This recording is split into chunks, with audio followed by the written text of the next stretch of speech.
So I got the welding truck pulled up over here where I'm gonna build these stalls. And let me put this feed bucket down for a minute.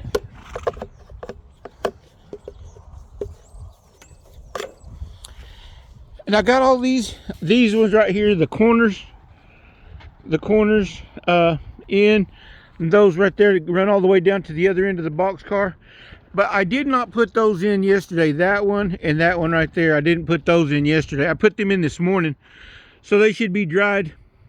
And that's gonna separate the two stalls. That'll be the separate of the two stalls because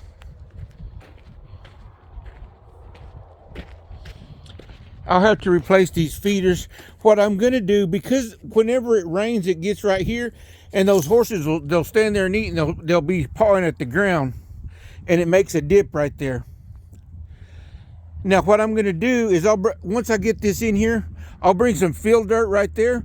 I'll bring me some cross ties, and I'll square it off. I'll square a cross tie there, one across, and then one right here. That goes, and just make a box. And then I'll fill the low spot in with dirt, and then I'll throw concrete over the top of it. Make a concrete pad so whenever they eat out of their troughs, whether they stomp or not, they're not going to do any harm. There won't be a hole there. That's my plan. So I got my pipe for, that's basically what the fence is going to look like on the inside. And that's not really so much of a fence as it is a bump guard. And I'll put another one right up here. Now, like I said, it's not a fence, and I just got it tacked in for right now. That's not too bad. I got that pretty close right there, and I can sew that up pretty easy. The other side the same way. It's pretty close. And I just kind of cut them by eye. I laid them across these right here, and then I just looked at them and then cut the V. I got those wraps to cut that, but I've done it so many times, man. I don't really need those wraps. You just need to get your measurement right. But I got my pipe out. But that's basically what it's going to look like. Right, let me zoom in.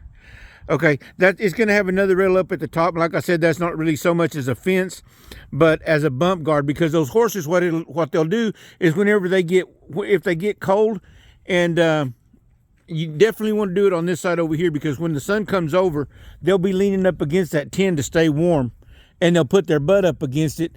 And if you just have a 2x6, because that's what it's going to be, I'm going to have a 2x6 down there at the bottom, one about right here, one right there, and then one at the top where it slopes all the way down to the end. Because it's going to have tin all the way up to the top on both sides. The front, not so much. The front's probably just going to be about a 6-foot fence. Maybe, no, yeah, I think that was about a 7-foot is where it was at, 7 or 8, I don't remember. But that's how high it's going to be.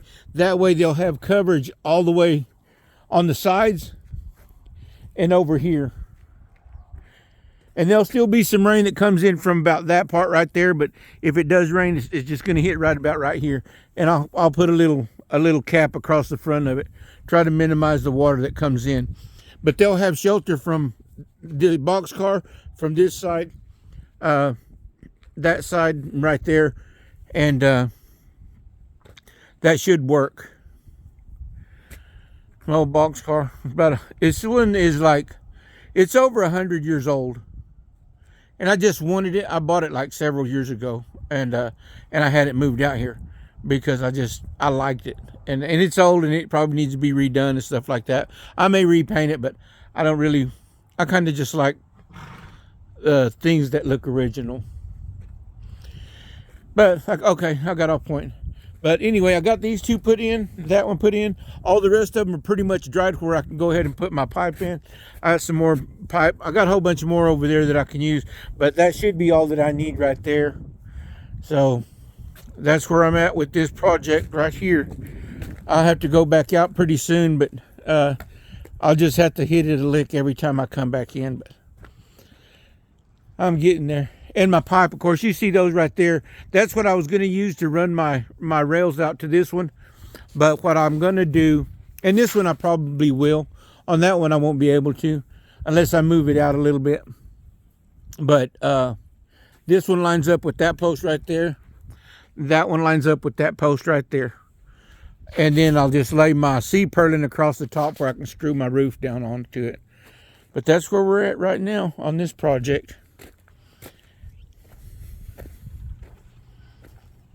That actually looks pretty good. I mean, I'm not just saying it because I'm the one putting it together, but it looks pretty good. And it'll look even better once I put that other top rail on there and go all the way around. But that's not going to be, this is all going to be enclosed with tin. It's going to have tin all the way to the top. We're getting there.